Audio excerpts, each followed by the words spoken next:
This is the energy that you bring to the table. We have the Queen of Wands. The Queen of Wands is somebody that is also all about business, okay? This is a very attractive woman. So people see you as someone like this. You embody this energy. She is flirtatious. She is also, this is like somebody who, you know, she can joke around with the men, she can joke around with the women, she can joke around with people who are older, she can joke around with like sailors and construction worker. So this is not so much like she has a potty mouth, but she has a sense of humor and she has wit about her where she can connect with people from all walks of life. She's popular, she's provocative. And, you know, she owns her space. And I mentioned 2 weeks ago, I believe, about, you know, being flirtatious without seeming sleazy. And I feel like you're coming into this embodiment of this energy where you're doing it properly. You're flirting without seeming desperate. So it's like a fine line, right? Knowing when to stop, knowing when to move forward, and not pushing so far ahead when the other person's not ready. So this is definitely that energy, more lighthearted, more nonchalant, but at the same time showing somebody that you're interested in them, but in a more detached manner. So this is someone who's very popular. You're seen as someone who's very, very easy to talk to, very popular. Everyone likes you. And generally, this is a very attractive woman. How the other person sees you. We have here the Empress. And the Empress is all about taking care of her business. This is somebody that cares about expansion, okay? You're on this cloud, like being on cloud 9, and tending to your garden, tending to your life, looking at things from a higher vibration in a higher perspective. Okay, seeing the forest for the trees, really looking at what do I need to work on?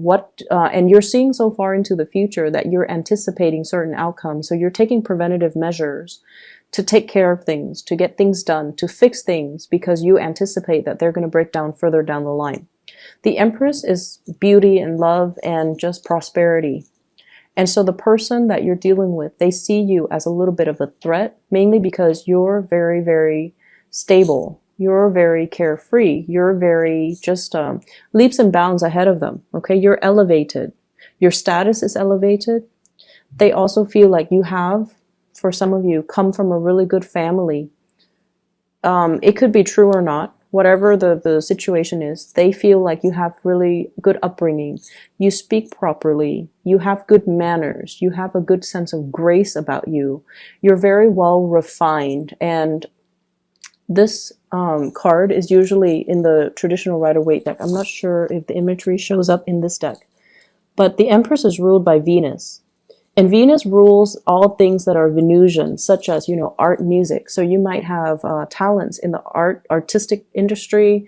You might have artistic talent. You might have the ability to sing, the ability to play multiple instruments. You might dabble in the arts, graphic design. I'm seeing for some of you painting, sculpting, things like that. You have hobbies. You have cultivated these hobbies. So they see you as someone who is quite, you know, kind of out of their league is what I'm sensing. They're very attracted to you. And they see you as someone who is a little bit outside of their league, mainly because they think you come from a really good family. You have pretty manners. You dress well. You take care of yourself. You do things to really expand your mind and your consciousness. You're a perpetual student. And, you know, you just take good care of yourself and you have high standards for everybody and yourself. Not that you're just on the high horse, you know, judging people. No, they feel like you have high standards for everybody. And the way that your partner shows up, we have here, this is the Page of Wands, okay? This is somebody that wants to connect. But the way that they connect is, I want to show you something. Come with me, I want to show you something. So it's somebody that doesn't really know how to express themselves, like, hey, I like you, let's go on a date. I feel like they jump the gun a little bit, and they also want to test the waters with you. So it's somebody who's a little bit more on the playful end. Their energy is very lighthearted. They want to communicate with you, but their communication, she's holding a letter, so I feel like it's in written form, emails, text messages. You know, rather than calling, they text a lot. So if you're wondering why, it's because this person, they don't want to sit still for a conversation. They want to, you know, whenever they have something strikes their fancy, they want to text you, they want to email you, they want to message you.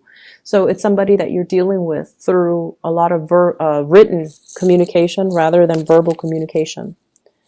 This is the way it's playing out here. You're busy doing your own thing and they catch your attention. And so I see somebody, you know, coming around you, hovering around your space a lot. You could be, you know, deep in thoughts, very immersed in your work, and they're like behind you, trying to catch your attention. Okay, and it's like attention seeking. Attention seeking. I feel like you're dealing with someone who's very different from you too, culturally, ethnically. The page energy, especially the suit of wands, usually indicates, you know, different values, different upbringing, different religious belief, different philosophies in life, and different ideologies. You're dealing with someone who's very different from you. And so that's what I'm getting here. And the way that you see this person, we have here the Ten of Pentacles. Some of you are playing coy because you see this person as someone who's very privileged. And that could mean, you know, they're,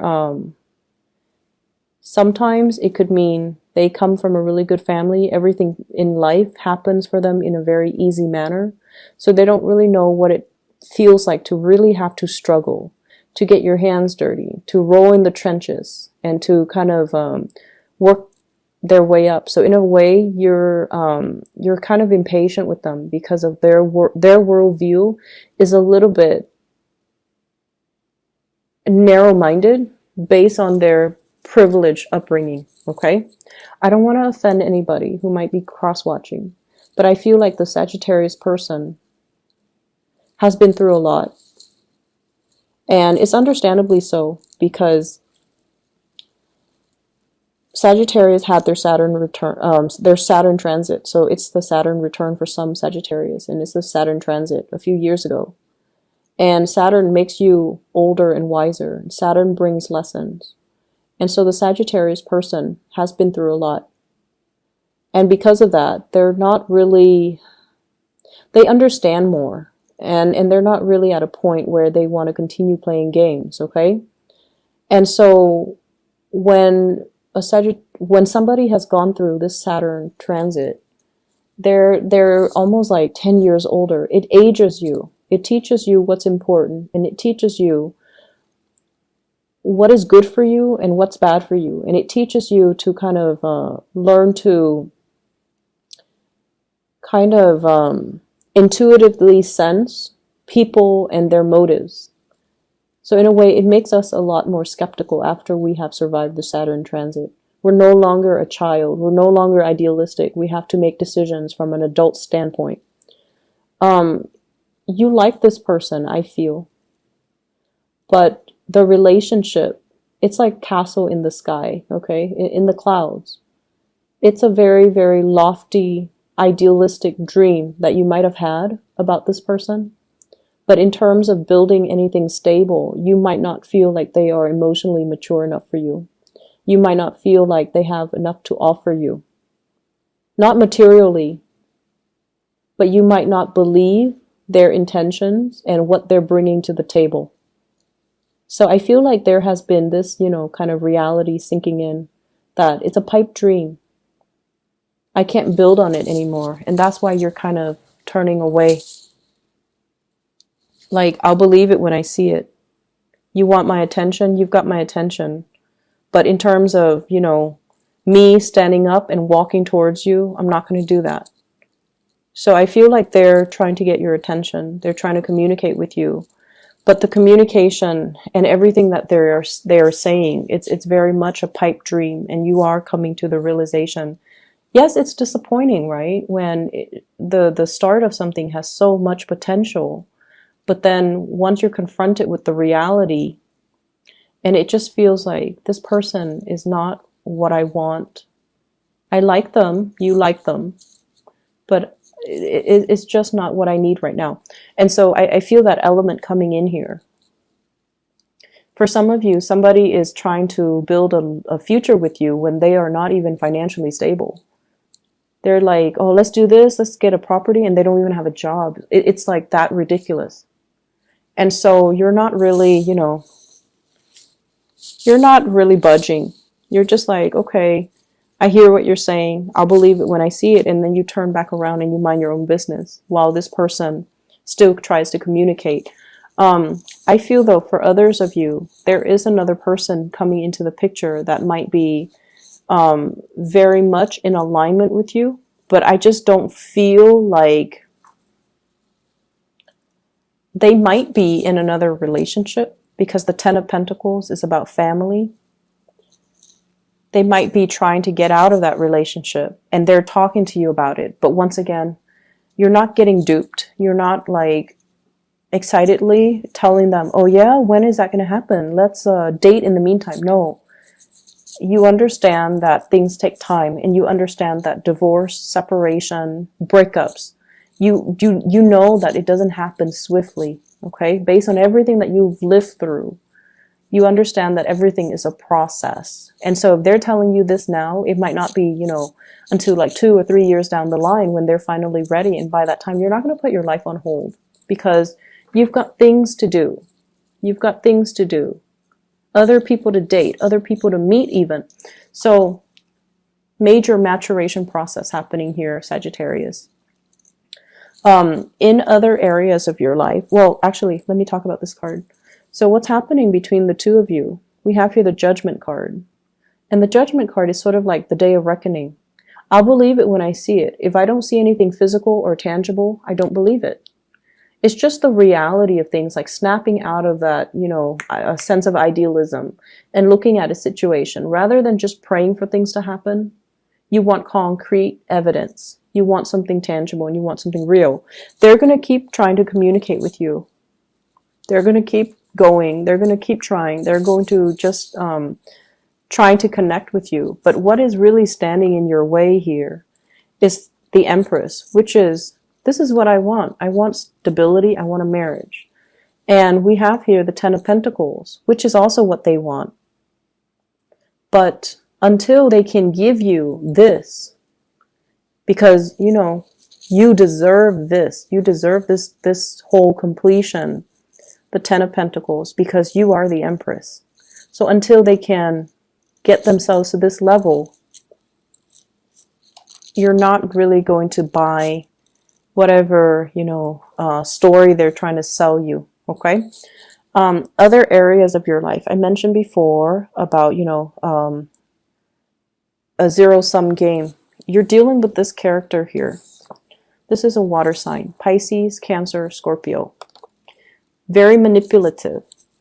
Very manipulative. This is somebody that has been taking things from you.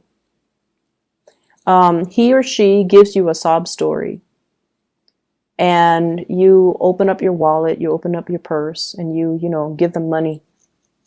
They give you a sob story, and then you get out of your bed to help them, or you get out of your office, you get out of your car, you get out of the whatever you were doing, and then you help them over and over and over and over again. Because you're a fire sign, and because it's easier if you just do it rather than, deal with them constantly complaining about it.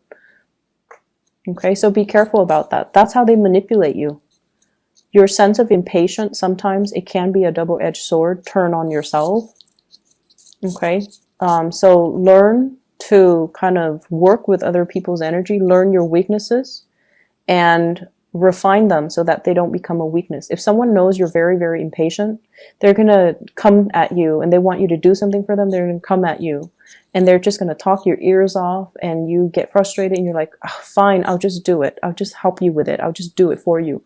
Don't do that. Don't do that. Don't feed into it.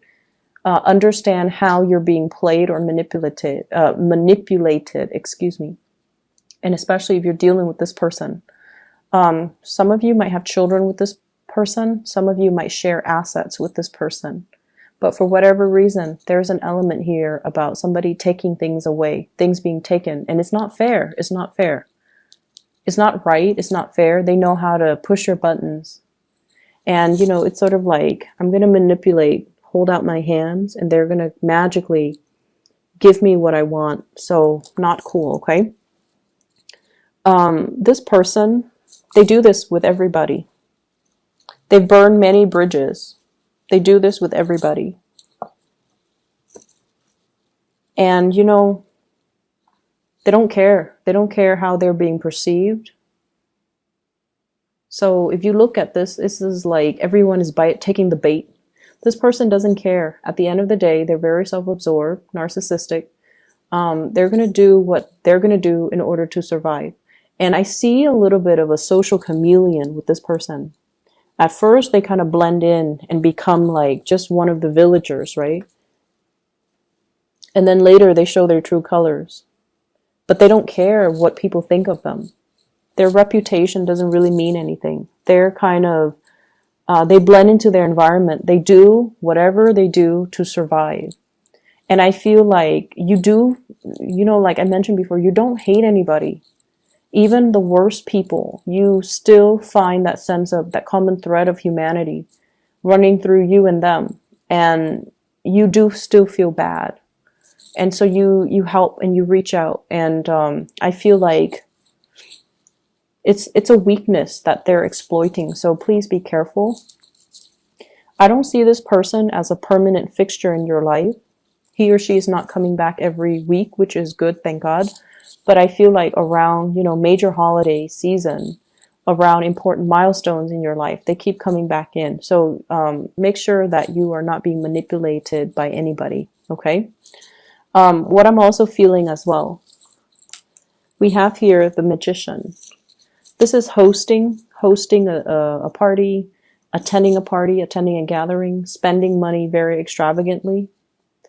I feel like somebody in your midst is doing this, okay? Spending like there's no tomorrow when they really should be saving up. If this is you, if you have been splurging a lot on yourself, I feel like it's okay to a certain extent, but, you know, just don't go overboard.